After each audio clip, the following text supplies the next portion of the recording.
Hello everyone, greeting to all of you. Last video we discussed or learned about the flow diagram of water supply scheme, water demand and types of water demand. Now in this video we will discuss about factors affecting rate of water demand, forecasting of population. So let's start the video. First we will see factors of demand. Following are the various factors which affecting the rate of demand. So these are various factors. First factor is size of city or town. First factor is size of city or town.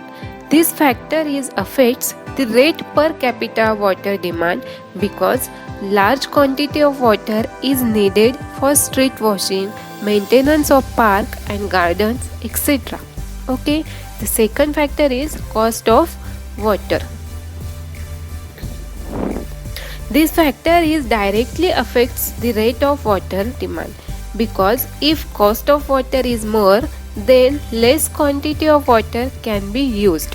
Then third factor is system of supply or supply system.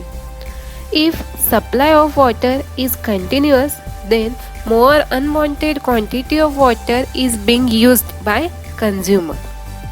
Then next factor is quality of water. If the quality of supply water is good, then more water get used by consumers and they will not use the other sources like private well.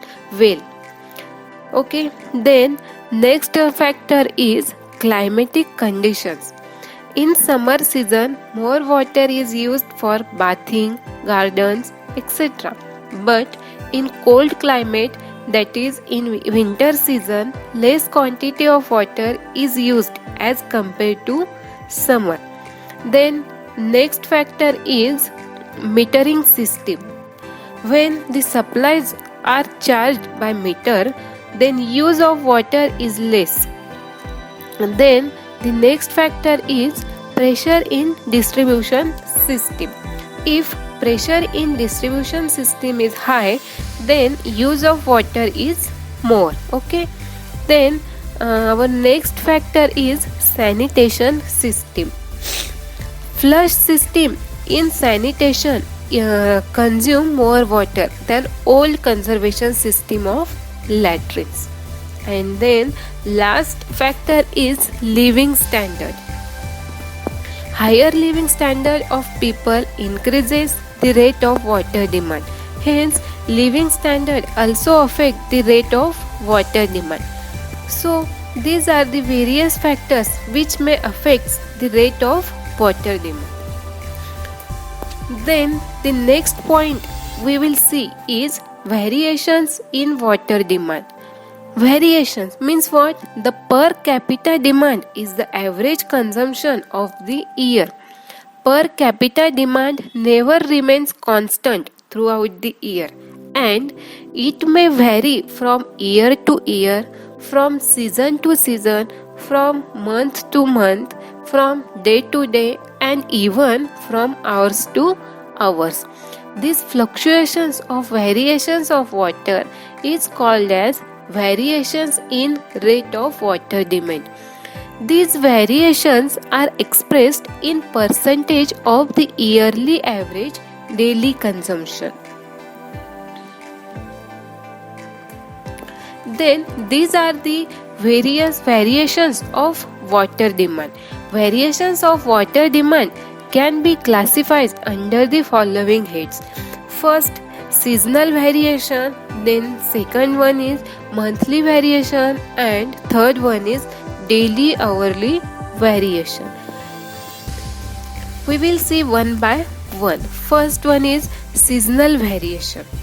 What is seasonal variation? When the water demand varies from season to season or from seasonal change, then it is called as seasonal variation. The demand of water will be more in summer than in winter season. In winter and rainy season, demand will be further less. Such variations are more in hot weather country than cold weather country.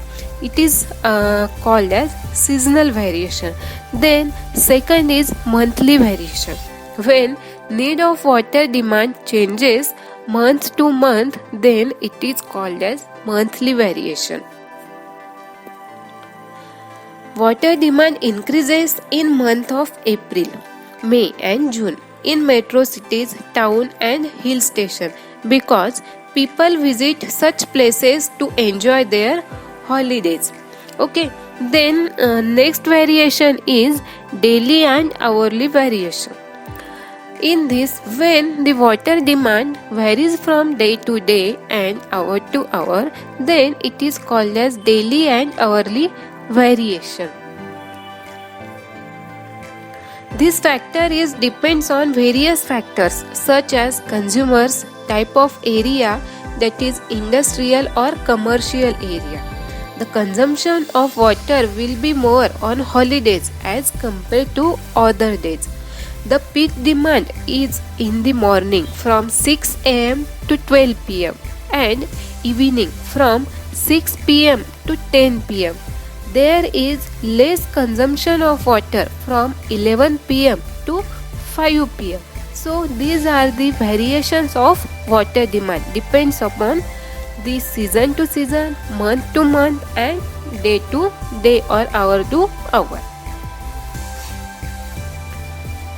Now we will discuss about forecasting of population. What is forecasting of population?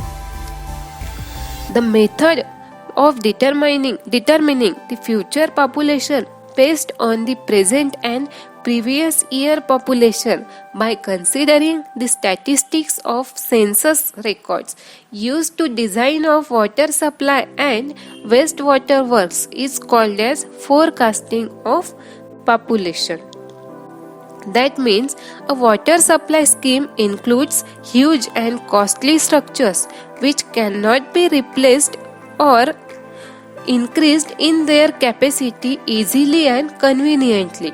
For that purpose, the various components of water supply scheme are purposely made larger by estimating the future population as accurately as possible, which is called as forecasting of population.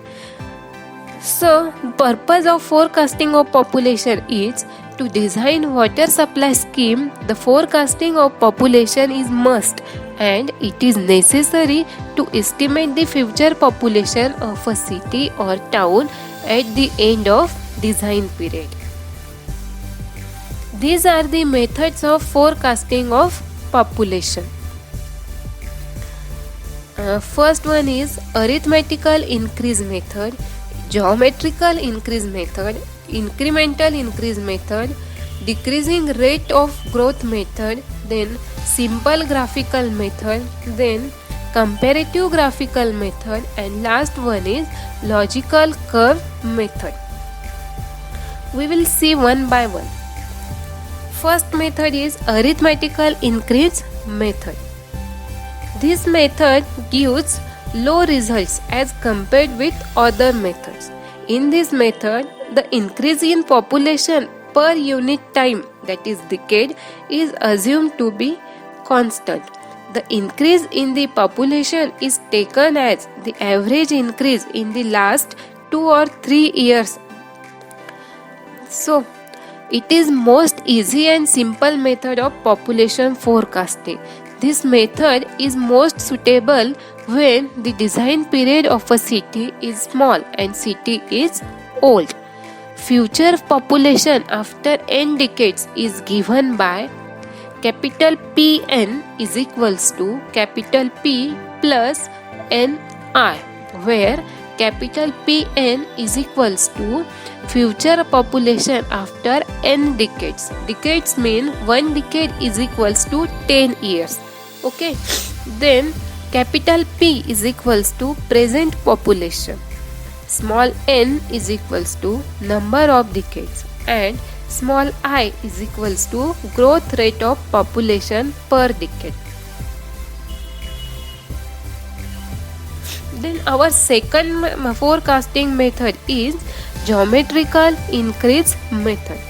It is the method based on the assumption that average percentage increase in population is at constant rate from decade to decade. From the population data of previous 3 to 4 decades, the percentage increase in population is calculated and then average is determined. Then this method is suitable for forecasting population of very young and fast developing cities. It gives higher results. Okay, then the population at the ends of n decades is given by capital Pn is equals to capital P in bracket 1 plus small r divided by 100 bracket close into n, where capital Pn is equals to population at the end of n decade. Small r is equals to percentage rate of increase per decade, and capital P is equals to present population. So this formula is used for calculating the population forecasting by geometrical increase method. Then our third forecasting population method is incremental increase method. In this method, both, that is the arithmetical and geometrical increase of population is considered. This method is combination of first and second, that is arithmetical and geometrical increase of population method. In this method, first the average increase in population is worked out as per arithmetic method, and then the average of the incremental increase is added to this. The formula for calculating for future population after n decades is capital Pn is equals to P plus Ni in bracket n again bracket n plus 1 bracket close divided by 2 bracket close into r, where capital P small n is equals to population after n decade. Then small n is equals to number of decade. Small I is equals to average increase per decade, and small r is equals to average incremental increase. Okay, this method is most suitable for cities or towns whose population varies not a constant rate but at a progressive rate. Okay, these three methods are mostly used for calculating the population of a city or town after n decades. Hope you like the information given in this video. So up to this, if anybody have any question or problem, then please ask and complete all assignments which are given to you allotted within the time. Okay, thank you.